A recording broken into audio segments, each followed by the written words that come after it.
사도신경으로 우리 신앙 고백하겠습니다. 나는 전능하신 아버지 하나님 천재 창조주를 믿습니다. 나는 그의 유일하신 아들 우리 주 예수 그리스도를 믿습니다. 그는 성령으로 잉태되어 동정녀 마리아에게 전하시고 본디오 빌라도에게 고난을 받아 십자가에 못 박혀 죽으시고 장사된 지 사흘 만에 죽은 자 가운데서 다시 살아나셨으며 하늘에 오르시어 전능하신 아버지 하나님 우편에 앉아 계시다가 거기로부터 살아있는 자와 죽은 자를 심판하러 오십니다. 나는 성령을 믿으며 거룩한 공교회와 성도의 교제와 죄를 용서받는 것과 몸의 부활과 영생을 믿습니다. 아멘. 하나님께서 오늘 우리에게 주시는 말씀은 창세기 27장입니다. 이삭이 나이가 많아 눈이 어두워 잘 보지 못하더니 맏아들 에서를 불러 이르되 내 아들아 하매 그가 이르되 내가 여기 있나이다 하니 이삭이 이르되 내가 이제 늙어 어느 날 죽을런지 알지 못하니 그런즉 네 가구 곧 화살통과 활을 가지고 들에 가서 나를 위하여 사냥하여 내가 즐기는 별미를 만들어 내게로 가져와서 먹게 하여 내가 죽기 전에 내 마음껏 네게 축복하게 하라.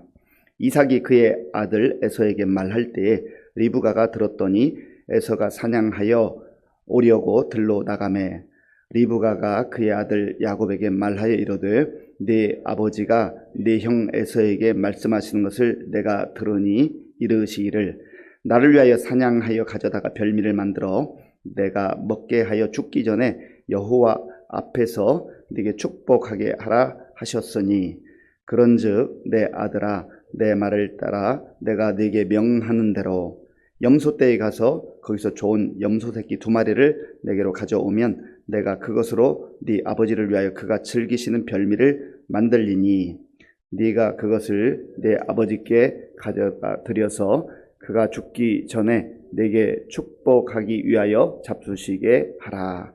야곱이 그 어머니 리브가에게 이르되 내 형 에서는 털이 많은 사람이요 나는 매끈매끈한 사람인즉 아버지께서 나를 만지실진데 내가 아버지의 눈에 속이는 자로 보일지라 복은 고사하고 저주를 받을까 하나이다. 어머니가 그에게 이르되 내 아들아 너의 저주는 내게로 돌리리니 내 말만 따르고 가서 가져오라. 그가 가서 끌어다가 어머니에게로 가져왔더니 그의 어머니가 그의 아버지가 즐기는 별미를 만들었더라. 리브가가 집 안 자기에게 있는 그의 맏아들 에서의 좋은 의복을 가져다가 그의 작은 아들 야곱에게 입히고 또 염소 새끼의 가죽을 그의 손과 목의 매끈매끈한 곳에 입히고 자기가 만든 별미와 떡을 자기 아들 야곱의 손에 주니 야곱이 아버지에게 나아가서 내 아버지여 하고 부르니 이르되 내가 여기 있노라. 내 아들아 네가 누구냐.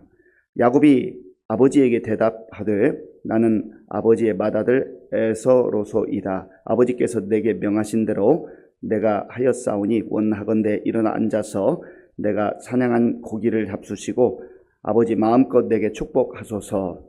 이삭이 그의 아들에게 이르되 내 아들아 네가 어떻게 이같이 속히 잡았느냐. 그가 이르되 아버지의 하나님 여호와께서 나로 순조롭게 만나게 하셨음이니이다. 이삭이 야곱에게 이르되 내 아들아 가까이 오라. 네가 과연 내 아들 에서인지 아닌지 내가 너를 만져보려 하노라. 야곱이 그 아버지 이삭에게 가까이 가니 이삭이 만지며 이르되 음성은 야곱의 음성이나 손은 에서의 손이로다 하며 그의 손이 형 에서의 손과 같이 털이 있으므로 분별하지 못하고 축복하였더라. 이삭이 이르되 네가 참 내 아들 에서냐. 그가 대답하되 그러하니이다. 이삭이 이르되 내게로 가져오라. 내 아들이 사냥한 고기를 먹고 내 마음껏 네게 축복하리라. 야곱이 그에게로 가져가매 그가 먹고 또 포도주를 가져가매 그가 마시고 그의 아버지 이삭이 그에게 이르되 내 아들아 가까이 와서 내게 입맞추라. 그가 가까이 가서 그에게 입맞추니 아버지가 그의 옷에 향취를 맡고 그에게 축복하여 이르되 내 아들의 향취는 여호와께서 복 주신 밭의 향취로다. 하나님은 하늘의 이슬과 땅의 기름짐이며 풍성한 곡식과 포도주를 네게 주시기를 원하노라. 만민이 너를 섬기고 열국이 네게 굴복하리니 네가 형제들의 주가 되고 네 어머니의 아들들이 네게 굴복하며 너를 저주하는 자는 저주를 받고 너를 축복하는 자는 복을 받기를 원하노라. 이삭이 야곱에게 축복하기를 마침에 야곱이 그의 아버지 이삭 앞에서 나가자 곧 그의 형 에서가 사냥하여 돌아온지라. 그가 별미를 만들어 아버지에게로 가지고 가서 이르되 아버지여 일어나서 아들이 사냥한 고기를 잡수시고 마음껏 내게 축복하소서. 그의 아버지 이삭이 그에게 이르되 너는 누구냐? 그가 대답하되 나는 아버지의 아들 곧 아버지의 맏아들 에서로소이다. 이삭이 심히 크게 떨며 이르되 그러면 사냥한 고기를 내게 가져온 자가 누구냐? 네가 오기 전에 내가 다 먹고 그를 위하여 축복하였은즉 그가 반드시 복을 받을 것이니라. 에서가 그의 아버지의 말을 듣고 소리 질러 슬피 울며 아버지에게 이르되 내 아버지여 내게 축복하소서. 내게도 그리하소서. 이삭이 이르되 네 아우가 와서 속여 네 복을 빼앗았도다. 에서가 이르되 그의 이름을 야곱이라 함이 합당하지 아니하니이까 그가 나를 속임이 이것이 두 번째니이다. 전에는 나의 장자의 명분을 빼앗고 이제는 내 복을 빼앗았나이다. 또 이르되 아버지께서 나를 위하여 빌 복을 남기지 아니하셨나이까.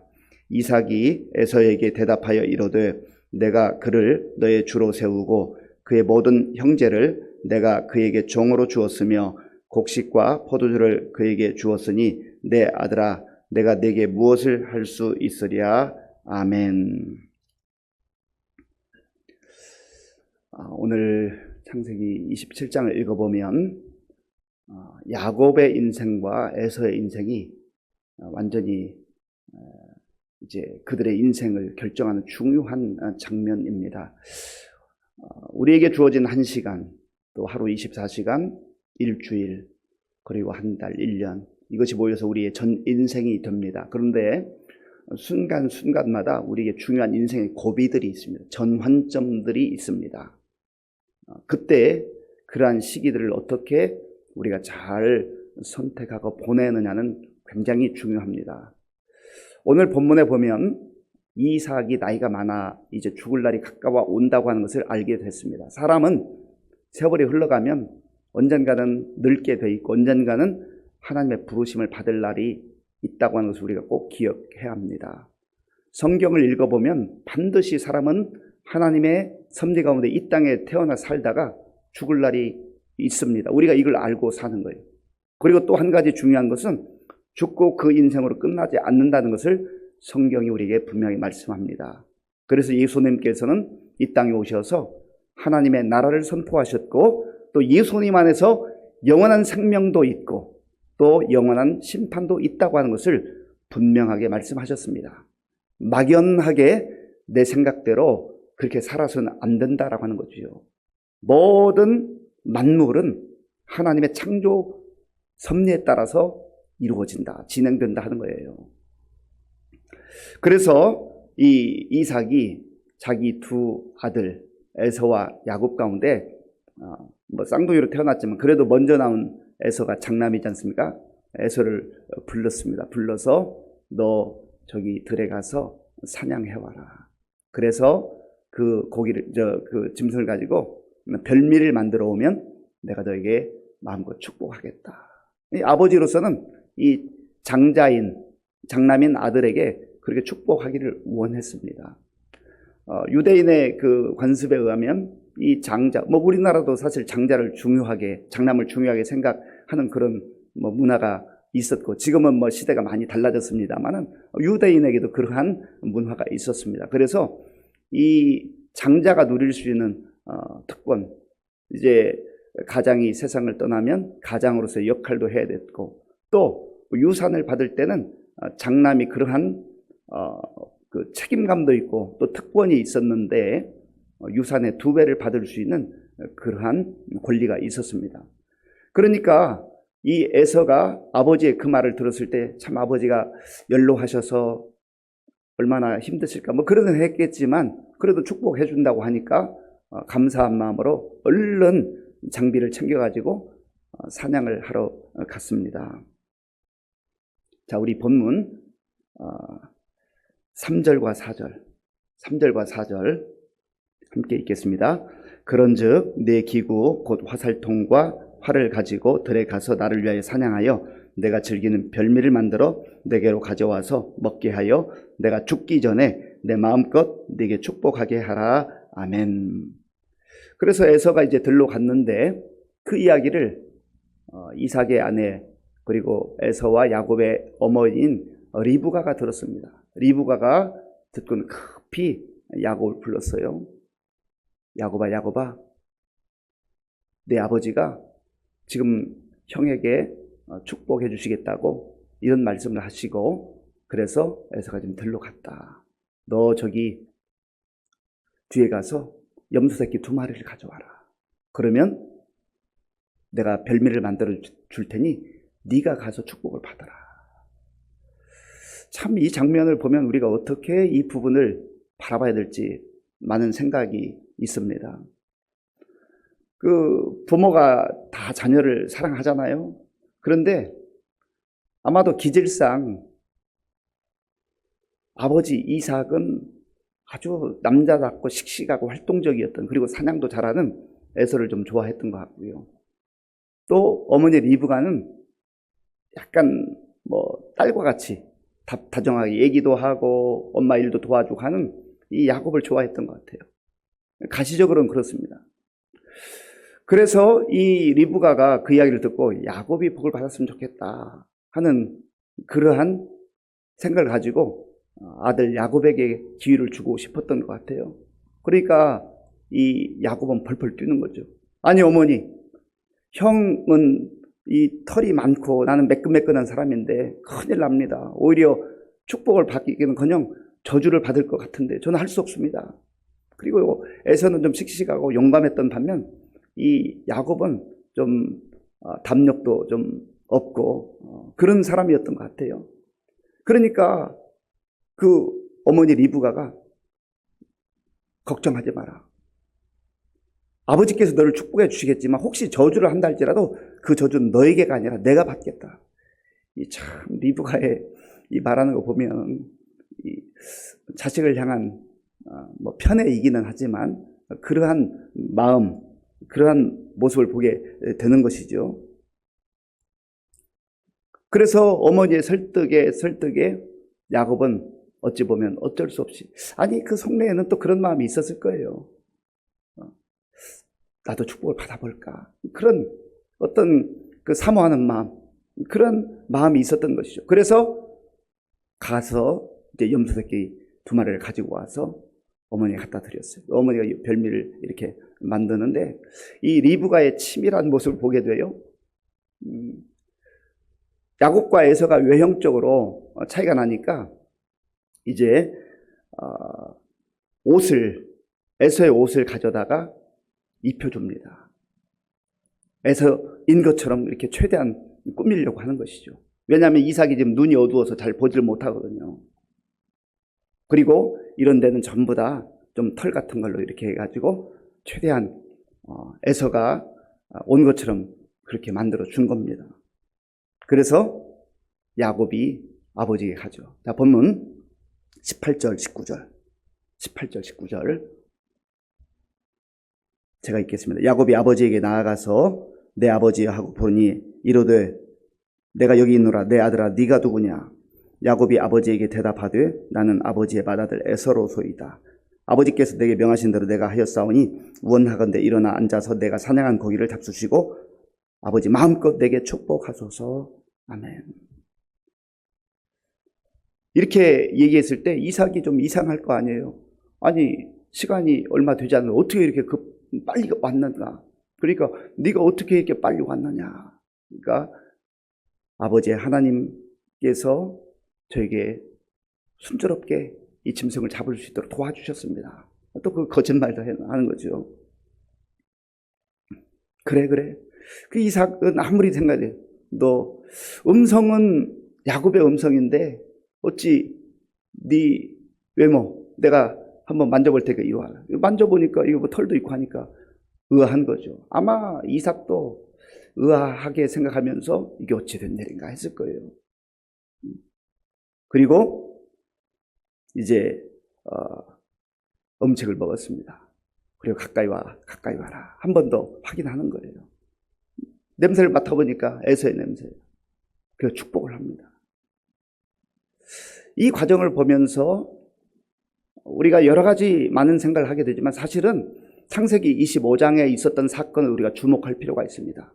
어느 날 에서가 사냥하다가 집에 왔는데 야곱이 팥죽을 끓이고 있어요.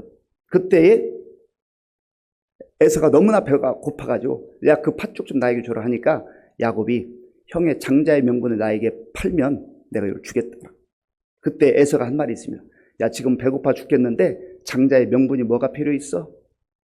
그리고 그 장자의 명분을 자기는 어찌 보면 그냥 가볍게 생각하고 팥죽 하나를 먹으면서 넘겨버립니다. 성경은 이렇게 기록하고 있어요. 에서가 장자의 명분을 가벼이 여겼다. 소홀히 여겼다. 경홀히 여겼다. 여기에 핵심적 그 내용이 담겨져 있는 겁니다. 에서는 장자의 명분에 대해서 그저 을에 당연한 것, 그거 팥죽 하나 먹고 판다고 해서 그거 대단한 일인가라고 소홀히 여긴 겁니다. 아무렇지 않게 생각한 거예요.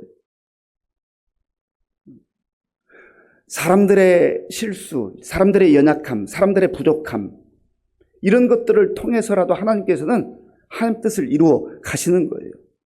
23절에 보면 이런 말씀이 있습니다. 23절을 제가 읽겠습니다. 그의 손이 형 에서의 손과 같이 털이 있으므로 분별하지 못하고 축복하였더라. 그게 분별하지 못했다라는 것은 구분하지 못했다라고 하는 건데, 사실 지금 이삭은 눈이 어두워서, 육신의 눈이 어두워서 이게 큰 아들인지 작은 아들인지 구분을 못하고 분별하지 못했지만, 이미 창세기 25장에서 에서는 무엇이 소중한 가치가 있고 중요한 것인지 그 가치 분별을 하지 못하고 살고 있는 거예요. 영적인 것에 대해서는 관심도 없을 뿐만 아니라 그것이 얼마나 소중한 가치인지를 모르고 사는 겁니다. 그래서 우리가 이 새벽을 깨우며 기도할 때 하나님, 저에게 무엇이 소중하고 무엇이 중요한 가치인지를 분별할 수 있도록 도와주시옵소서. 이 가치 분별을 하지 못하면 우리의 귀중한 인생을, 우리의 젊음을, 우리의 전체 인생을, 혹은 우리의 시간을, 우리의 물질을 허튼 곳에 쓴단 말이죠. 그래서 낭비하게 돼요. 정말 중요한 게 있는데 그것을 붙들지 못하게 된다라고 하는 것이죠. 그런 의미에서 우리가 영적 분별력을 갖기 위해서 하나님 앞에 끊임없이 기도하는 게 중요합니다. 하나님 앞에 기도할 때 하나님께서는 우리의 마음도 열어주시고 또 우리의 눈도 열어주시고 지혜를 주셔서 예수 그리스도가 믿음으로 사는 것이, 하나님의 나라에 우리의 인생을 걸고 사는 것이 가장 소중한 가치일 뿐만 아니라 가장 영원한 가치라고 하는 것을 가르쳐 주시는 거예요. 그래서 예수님께서 우리에게 있어서 정말 영원한 생명이 된다고 하는 그 믿음과 확신을 가지고 살게 되는 것이죠. 사도 바울은 이 말씀을 고린도 교회에 보낸 편지에서 우리는 질그릇같이 겉으로 볼 때는 보잘것없는 인생처럼 보이고 평범한 인생처럼 보이지만, 그러나 질그릇 안에 우리가 보배를 가졌다. 그 보배는 바로 예수 그리스도예요. 예수 그리스도라고 하는 보배를 가지고 사는 인생이 되었다고 할 때는 우리는 늘 당당한 거예요. 기쁜 거예요. 만족한 거예요. 사람들은 겉모습을 봅니다. 사람들은 화려함을 추구합니다. 그런데 믿음의 사람들은 물론 겉모양, 겉모습을 하찮게 여기거나 그거를 소홀히 한다는 의미는 아니지만, 그러나 그 영원한 가치를 훨씬 더 중요하게 여기며 거기에 우리의 모든 인생을 쏟아붓고 산다라고 하는 것이죠. 그래서 이 야곱이 그런 복을 받게 된 겁니다. 에서의 축복을 받게 된 것이죠. 그리고 나오는데 에서가 막 도착을 했어요. 자, 본문 30절 말씀. 30절 제가 읽겠습니다. 이삭이 야곱에게 축복하기를 마침에 야곱이 그의 아버지 이삭 앞에서 나가자 곧 그의 형 에서가 사냥하여 돌아온지라. 그 다음에 34절 함께, 34절입니다. 에서가 그의 아버지의 말을 듣고 소리 질러 슬피 울며 아버지에게 이르되 내 아버지여 내게 축복하소서 내게도 그리하소서. 아멘. 슬피 울며 때를 놓친 거예요. 때를 놓친 거예요. 하나님께서 우리에게 주신 시간이 있습니다. 기회가 있습니다. 그때까지만 가능한 거예요. 우리가 이 땅에서 영원토록 사는 거 아니에요. 이 땅에서는 70년, 80년, 90년, 100년 사는 거예요. 하나님께서 우리에게 시간을 주셨을 때, 기회를 주셨을 때 영적 분별력을 가지고 우리의 영원한 가치이신 예수 그리스도께 우리의 인생을 맡기고 우리의 인생을 걸고 믿음으로 살아갈 때 우리는 이 땅에서도 진정한 복을 받아 누리고 살 뿐만 아니라 예수님이 말씀하신 예비하신 그 영원한 하나님 나라에서 영생 복락을 누리게 되는 것입니다. 그렇지 않으면 예수님께서 말씀하시는 대로 그때 하나님의 심판이 이를 때 너희가 슬피 울며 이를 가는 그런 고통을 겪게 될 것이다. 사랑하는 성도 여러분, 이 창세기 27장을 보면 아버지로서의 연약함, 어머니로서의 연약함도 있어요. 그런데 우리가 부족하고 연약한 가운데 살아가지만 하나님의 뜻이 하나님의 시간에 이루어진다는 걸 꼭 기억해야 됩니다. 영적 분별력을 가지고 우리가 하나님 앞에서 우리의 인생을, 우리의 시간을, 우리의 물질을, 우리의 마음을 어디에 두고 살아야 할 것인가. 하나님의 약속의 말씀. 그래서 우리가 하나님의 자녀됨의 특권, 장자의 명분이라는 게 내가 하나님의 자녀이다, 내가 그리스도인이다, 그 특권을 잘 마음에 새기고 살아야 한다는 거예요. 하나님의 자녀답게, 그리스도인답게 그렇게 살아감으로 우리의 삶 속에 하나님께서 베푸시는 그러한 은혜가 함께하기를 간절히 바랍니다. 아버지 하나님 감사합니다. 창세기 27장을 읽어보면 우리가 어떤 부분은 다 이해할 수 없는 인간의 부족함과 연약함을 보게 됩니다. 하나님 아버지, 그럼에도 불구하고 하나님께서 약속하신 그 약속을 따라 하나님의 말씀을 붙들고 살아가는 그러한 사람들 통해서 하나님 뜻이 이루어지는 걸 보게 됩니다. 우리도 다 부족하고 연약한 자들이지만 예수 그리스도 안에서 하나님의 자녀가 되었고 그리스도인들이 되었사오니 세상에서 하나님의 자녀임의 그 특권과 그리스도인이라는 특권을 이기적으로 사용하지 않고 하나님의 뜻에 합당하게 살아감으로 오늘도 우리의 삶 속에서 주의 자녀된 증거를 드러내며 살아갈 수 있도록 인도하여 주시옵소서. 예수님의 이름으로 기도하옵나이다. 아멘. 주기도문으로 예배를 마치겠습니다. 하늘에 계신 우리 아버지, 아버지의 이름을 거룩하게 하시며 아버지의 나라가 오게 하시며 아버지의 뜻이 하늘에서와 같이 땅에서도 이루어지게 하소서. 오늘 우리에게 일용할 양식을 주시고 우리가 우리에게 잘못한 사람을 용서하여 준 것 같이 우리 죄를 용서하여 주시고 우리를 시험에 빠지지 않게 하시고 악에서 구하소서. 나라와 권능과 영광이 영원히 아버지의 것입니다. 아멘. 오늘 우리에게 주신 말씀 생각하면서 무엇이 정말 소중한 가치고 영원한 가치인지 우리가 분명하게 알고 예수님이 우리의 영원한 가치인 것을 마음에 믿고 오늘도 주님과 동행하여 주옵소서. 기도하시고 또 나라와 민족을 위해서 우리 교회와의 많은 어르신들 또 환우들을 위해서 기도할 때 오늘 우리 백미양 권사님의 남편 김동석 씨가 무릎 수술을 받게 됩니다. 위에서 기도해 주시고요. 우리 강명규 집사님 열이 많이 나고 또 몸 상태가 좋지 않아서 월요일에 지금 입원했습니다. 위에서 기도해 주시 바랍니다. 이외에도 많은 환우들 위해서 기도해 주시고 여름성형학교 수련회 단기 선교를 위해서 그리고 군복무 우리 청년들을 위해서 지금도 세계 곳곳에 나가 법률관 선교사님을 위해서 오늘은 또 수요 기도회가 저녁에 있는데 우리 성도들 많이 나와서 또 하나님께 부르짖고 기도할 수 있도록 우리 마음을 모아 기도하겠습니다.